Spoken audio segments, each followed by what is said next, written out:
TTD board member Bhanuprakash రెడ్డికి అన్నిటి పర్యంతమయ్యారు. కొందరు కావాలనే తనపై అసత్య ప్రచారాలు చేస్తున్నారని వాపోయారు. తాను రేపు ఉంటానో లేదో తెలియదని ఆయన కేసును వదిలేయాలని, తనపై ఒత్తిడి ఉందని చెప్పారు.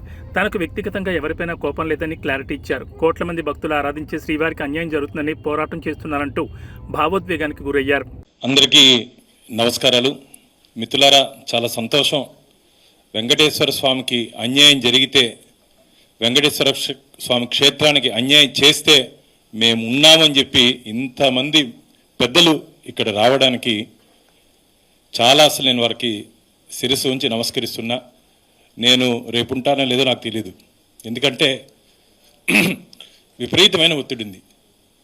నువ్వు మీటింగ్ పెట్టద్దు, ఈ కేసును వదిలేయి, యూట్యూబ్లో సోషల్ మీడియాలో ఎంత నా వ్యక్తిగతంగా డ్యామేజ్ చేయాలో చేస్తున్నారు. నా కుటుంబంలో నా భార్య పిల్లలు బాధపడుతూ కూడా బాను నువ్వు ముందుకు పో అని చెప్పారు. ఎందుకంటే నాకు వెంకటేశ్వరం అంటే ప్రాణం.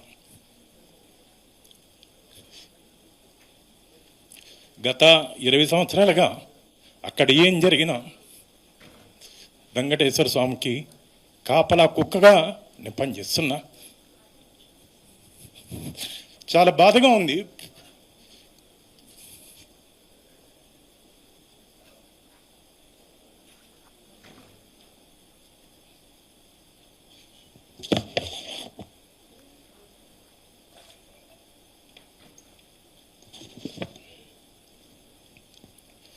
గతంలో శ్రీకృష్ణదేవరాయలు గారు ఉన్న సమయంలో స్వామివారి ఆలయంలో చోరీ జరిగితే వారికి 11 మందికి క్యాపిటల్ పనిష్మెంట్ ఇచ్చారు, ఉరిశిక్ష ఇచ్చారు. ఈరోజు దొంగలించిన వ్యక్తి దర్జాగా బయట తిరుగుతుంటే మా వల్ల కావట్లేదు. నేను మొట్టమొదటి బోర్డు మీటింగ్లో నేను ఈ అంశాన్ని లేవనెత్తిన. నేను బోర్డు మెంబర్ అయిన తర్వాత మొట్టమొదటి బోర్డు మీటింగ్లో చైర్మన్ గారికి, ఈఓ గారికి చెప్పడం జరిగింది. మళ్ళీ డీజీపీ ఆంధ్రప్రదేశ్ వారికి, అలాగే డీజీ ఇంటెలిజెన్స్ వారికి చెప్పడం జరిగింది. ఈరోజు ఖచ్చితంగా నేను చెప్తున్నా, వెంకటేశ్వర స్వామి దగ్గర ఎవరు తప్పు చేసినా సరే ఈ చేత్తో చేస్తే ఈ చేత్తో అనుభవిస్తారు. అది మాత్రం తొందరలోనే బయటపడుతుంది. ఉదయం రాఘవాచార్య గారితో చెప్పా, నేను ఈ కేసులో ఇంప్లీడ్ అవుతానంటే బోర్డు మెంబర్గా ఇంప్లీడ్ అయ్యే అవకాశం లేదంటే, నేను కావంటే బోర్డు మెంబరు పెద్దలతో చెప్పి నేను తప్పుకుంటాను, నేను ఈ కేసులో శిక్ష పడేంత వరకు నేను ఈ కేసును వదిలే ప్రసక్తే లేదని చెప్పడం జరిగింది.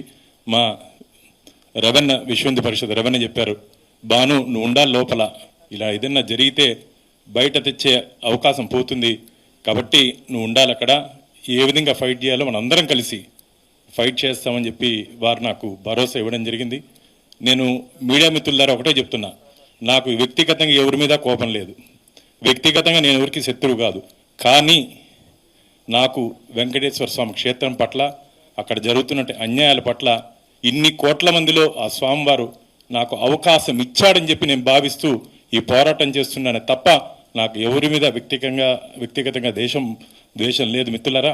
కాబట్టి పెద్దలందరూ కలిసి ఒక మంచి నిర్ణయం తీసుకొని ఈ కేసులో ఎవరెవరికి సంబంధం ఉందో అందరినీ వెంకటేశ్వర స్వామి ముందు నిలబెట్టే రోజు దగ్గరలోనే ఉందని చెప్పి నేను ఆశాభావాన్ని వ్యక్తం చేస్తూ మరోసారి ఆ స్వామివారి సేవకుడిగా ఎప్పుడు ఉంటానని చెప్పి మీ అందరి తరపున స్వామివారిని కూడా నాకు శక్తిని బలాన్ని ఇవ్వాలని చెప్పి కోరుకుంటున్నా. గోవింద నారాయణ.